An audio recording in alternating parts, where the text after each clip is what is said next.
Hello everyone. So these are tiger miniatures figures that I purchased end of last year. I noticed that the company were going to be attending Warfare, the Reading War Games Group's annual show, and looked at their website, and I purchased these figures online rather than at the show, because they were a subject that interested me and I'd never heard of the range before. Thought I'd make some purchases and see what they were like. And overall, um, pleased with them. Um, Couple of reservations, but nothing too serious. I'd say that they were average to slightly above average rather than being superb figures. The casting wise, well, no, let's start with sculpting wise. They're a little bit clumsy, sausage finger type sculpts. In fact, the hands in particular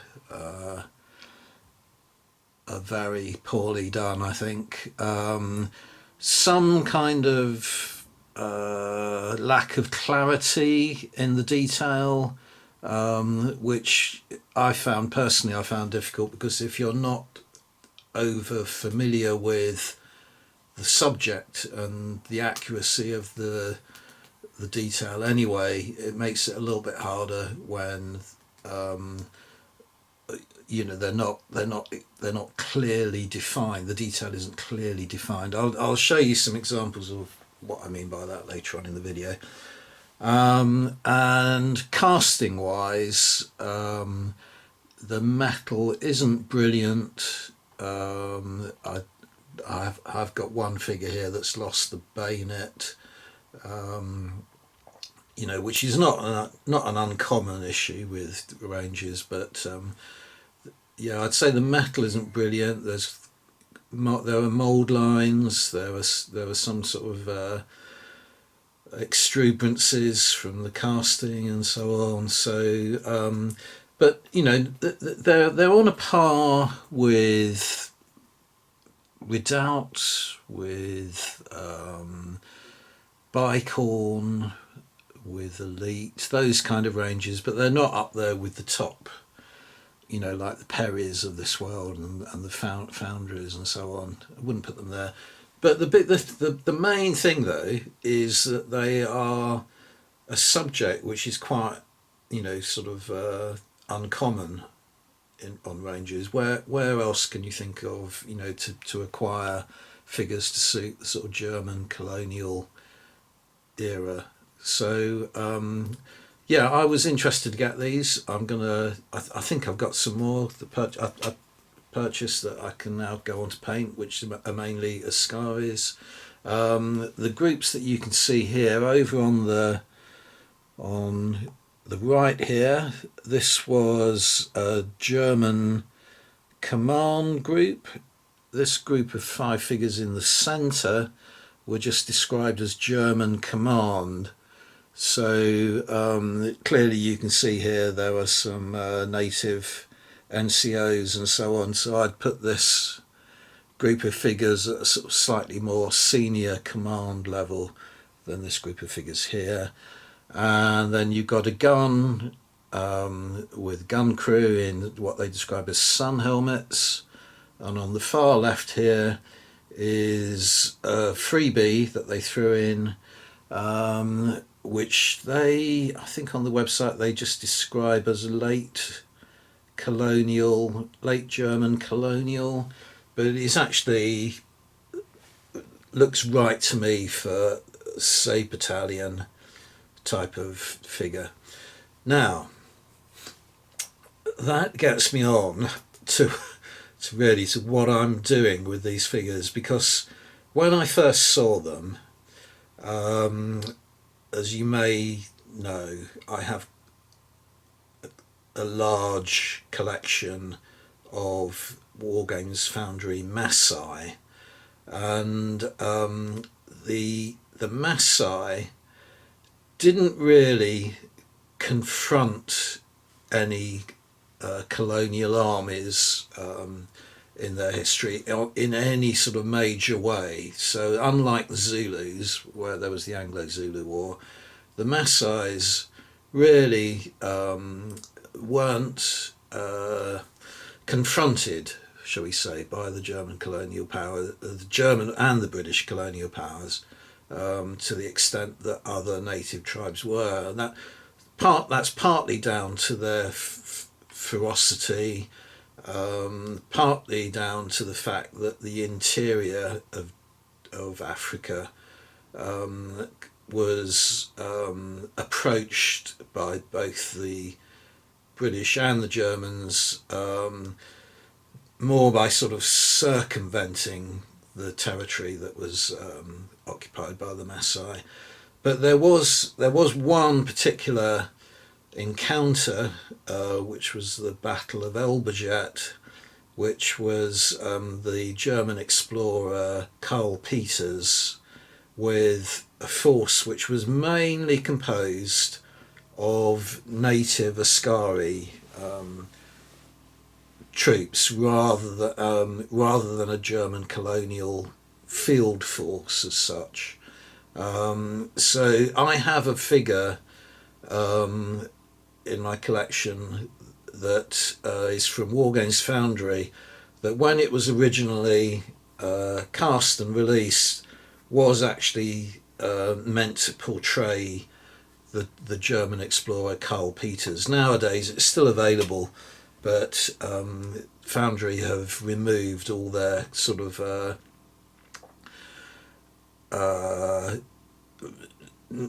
they haven't nominated any of their figures to be actual historical characters, whereas in the past some of the figures they still sell represented Richard Francis Burton, John Hanning Speke, Karl Peters, Stanley Morton, Morton Stanley, Livingston, quite a few of them. Nowadays you won't actually find, you'll find those figures available on the Foundry website, but you won't find them described as those specific characters, even though they quite clearly, if you look at photographs of the Victorian era explorers, you can quite easily recognise the similarity between the castings and the photographs. But anyway, that's sort of taking me away from the point. But what I've sort of had in mind to begin with was that I've got all these Masai figures. I've got a figure representing Karl Peters. Why not build up a sort of German colonial force, which would have to be mainly of native Askaris, with a couple of European German figures there as well, but not that many, and recreate the Battle of Elberjet. So I thought the Tiger miniatures, I thought, aha, it's my chance to do that. Unfortunately, as is my way and the way of a lot of war gamers, you begin to see a lot more potential in the ranges, and I thought, well, why not expand that into a German colonial army that I could use for rules like The Men Who Would Be Kings or Death on the Dark Continent or something like that. Even Black Powder, maybe, who knows. So I purchased quite a lot of figures that are superfluous to the Battle of Elberjet, but I could use in a kind of fictional encounter between a German army and the Masai. And that's what these figures are really all about, because, as I say, I'll only need one or two of them. Peter certainly didn't have a gun with him, but I could probably use a figure like him, or even the flag maybe. And also, yeah, that brings me on to the other thing, that a lot of these figures I could put into a kind of game of Congo, the standard bearer in particular, but a lot of the characters. So there's a lot of uses for them. The other thing that I'm interested in, as you probably know, is the Boxer Rebellion. Few of these figures would be suitable for the Boxer Rebellion. In particular, this freebie that they gave me, who I don't think the Say Battalion ever appeared in East Africa. But you're getting into that realm now where there's so many options open to me that it begins to make it difficult knowing how to paint these figures up in the appropriate colours. So as ever, the main thing that most of us sort of go to when we're starting a new project is Osprey. See if I can just stand this book up here for a second just to show you the Osprey book. So this is the relevant Osprey publication, Imperial German Colonial and Overseas Troops, 1885 to 1918. Now, in a way, that date in itself, sort of expands this subject out even further, because you've got I'm particularly interested in using these figures against the Masai, so that puts it in a specific period of the sort of 1880s, really. But these figures and the range, Tiger Miniatures range, you can spread over so many different kind of conflicts. You've got East Africa, Southwest Africa, China and the Boxer Rebellion, so you've got East Asia. You're then getting into the period of the First World War, so there's all the fighting that took place between the British and the Germans in East Africa, in the sort of area of Kenya and Tanzania and so on. You've got Palestine and the the sort of British fighting the sort of German forces and the Ottoman forces in Palestine. You've even got the Western Front, because just as the British had colonial troops and units that they moved from the Empire to the Western Front, so did the Germans. Not so much the actual native troops, but certainly the sort of white and officer class of those units were taken from some of the colonies and appeared on the Western Front. But then now you're beginning to get a sort of change in the uniform styles and so on, and it does vary a lot from theatre to theatre. So the references you've got are basically the Osprey book.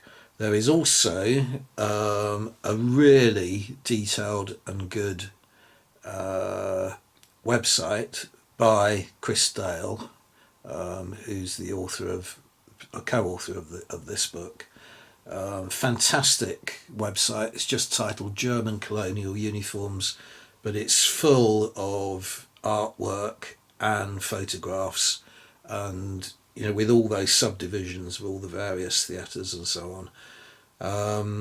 And the other possible source of sort of reference material is Tiger Miniatures website itself, where they have a lot of colour photographs of how they have painted up the figures. Right, now let's zoom you back in on these specific figures, and let me start to talk about how confusing all this got. The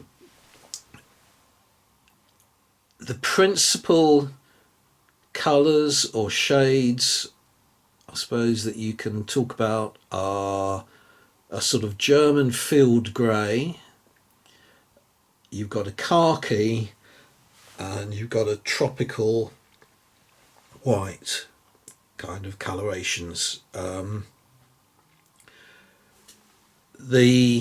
All those three options really appeared in most of the theatres that I've already mentioned. But it does get a little bit bewildering when you're a novice like I am about what is most appropriate. And because I had so many thoughts in mind about how I could use these figures, it did just sort of cause me to hesitate a little bit in how I should paint these figures and how I should try and get them as accurately as possible. And so right from the start, what I will say is that the Tiger Miniatures website, I think, is a very poor choice to go to try and get some ideas about how to paint the figures. I'm sure that they didn't really. Whoever they got to paint the figures, I don't think is the same person. Maybe it is, but maybe it's the same person who designed the sculpts. But from my very sort of uneducated viewpoint, they don't seem to match. The colours they've used don't seem to match any of the other reference material I've come across, principally the Osprey book and that really fantastic website. So I have kind of ignored the Tiger Miniatures website, other than to go to it occasionally to see how they interpreted some of the detail. Now,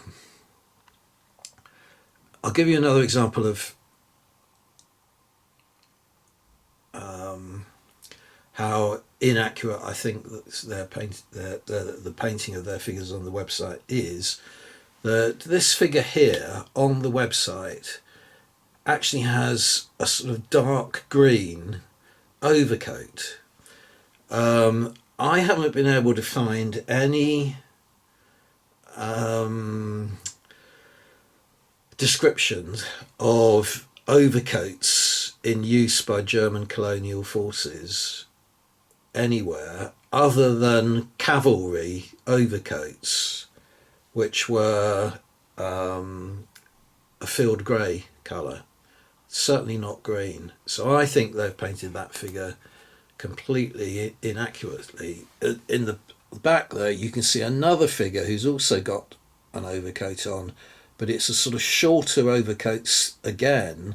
The cavalry overcoat was actually quite long. I mean, it went down to virtually to the shin. So I'm not at all sure what that coat is, where it's supposed to have been derived from, whether it's just an invention of Tiger Miniatures or it does represent a historical type of clothing that some German colonial troops wore somewhere in the German Empire. Just haven't been able to find it. So there's detail like that, that I just can't fathom on these miniatures.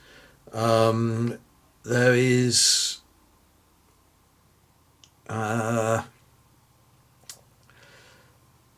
let's take the gun crew as another example. There are there are very smaller details again. Um, Try and get as close to here as I can. So, um, the helmets that a lot of the figures are wearing, that the website just describes as sun helmets. There are a number of different shapes, and styles of sun helmet that were worn in different theatres. This style strikes me as looking very much like what was called I think it's Bortfelt helmet, which has a sort of a more extended rim at the back. So it's not a sort of symmetrical pattern, like a sort of classic pith helmet type style, which the Germans did wear. They didn't. They didn't also. They didn't. They weren't exclusively wearing this type of helmet or pith helmets or a number of other type of tropical helmets that they had. Um, but you'll notice, I think you can see, I can't focus in any more than this, so I apologise. But on the back, there is, it might be a little bit more apparent on this one. You might be able to see there's an additional little bit of banding. There's not just the banding that goes around the entirety of the helmet, there's another banding that just goes over that rear peak. It looks for all the world like a chin strap, but it can't possibly be a chin strap because if you were going to put the chin strap over the rim of the helmet like that, you put it over the front, not the back. So again, looking at the Tiger Miniatures website, they haven't painted it. They've just painted it as I have done to blend in with the overall colour of the helmet. But I'm not at all sure what that detail is. But more significantly than that, and again, apologies, but I don't think you will be able to see this at all on any of the figures. But on a lot of the figures that are wearing sun helmets, there's a badge. There's an Imperial Eagle badge on these helmets, but and that's shown very crudely. It's not very.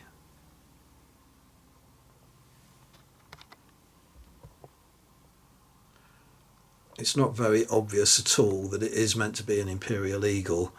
But on a lot of them, they also have a very prominent kind of round, smooth, circular area in the middle of that eagle, which I'm assuming they intended to represent a cockade.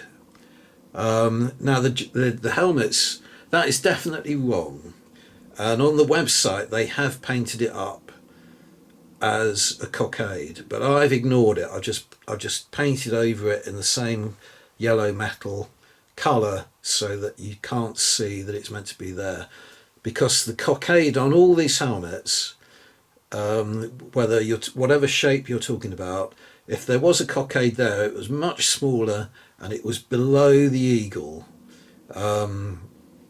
So again, I'm 99% sure that they have got that wrong, and it's another example about how the detail on the figures is a sort of badly cast, badly sculpted, badly cast, and at the end of the day, I'm pretty sure that it's inaccurate as well. So a few difficulties there. The other difficulty I had was trying to decide on the appropriate colours, the appropriate shades of grey and shades of khaki and shades of tropical white, and the I would place the sort of Osprey book as giving you the most accurate depiction of the shade. Unfortunately, on a website, regardless of how knowledgeable you are, if you're going to put up sort of ink drawings on a website, you're going to be limited to the palette of the website itself. So you're going to have to find the closest matching shades of grey and so on that you can find, in the palette on that website. So you can't really select a paint from the website. You can, however, try and find something that's appropriate from the photographs on the website. And that is more what I have done. And there you get into this whole subject of how colours varied so much, whatever uniform you're talking about, whatever army. There is a massive variation if you go to the website and look at the photographs. Huge variation in the shades of khaki in particular, but also of the greys that were used. It's just impossible to tell whether that's down to different dyes being used in different theatres, the effects of sun, the effects of aging, and so on. So I've sort of gone for my own interpretation of what the colours are like.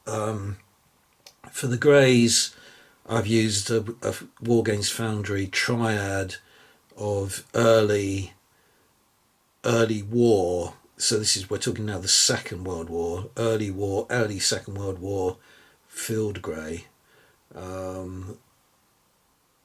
Maybe that's wrong. I don't know, but the lower garments, like the trousers, were definitely a lighter shade than the upper garments, such as the tunics and the greatcoats. So that is definitely all. And also the other kind of hat or cap, which the Germans called a sou'wester, that was sort of light field grey as well. The khaki colour, I've gone for another Foundry colour, which was two pots from the canvas triad, so the canvas shade and the canvas, but I haven't gone for the canvas light, which is a very white colour, and in fact I did use that on the Ascaris uniform. So the Ascaris are again Foundry base sand light, which is a kind of yellow, obviously, but a very sort of pale yellow colour, overbrushed with the canvas light. So the pot C from the canvas triad. The flag is from Flags of War. They do some colonial flags, and having had some criticisms and so on, I have got criticism of this range, but I'm really pleased with these figures. Like the way they've turned out, and I'm going to have to crack on now with painting up quite a large number of Ascaris so that I can play out the Battle of Elbajet, and then get some more figures to represent sort of more regular troops in order to play some fictional games set in Darkest Africa, with the exception being the guy at the end there, who, as you can see, I've based differently, and he's going to go into my Box of Rebellion collection of figures. Probably you'll see him in future games set in the Box of Rebellion and the fighting in the legations in Peking. Right, okay, that's everything I can think to talk about on these figures. Thank you very much for watching. See you on the next video.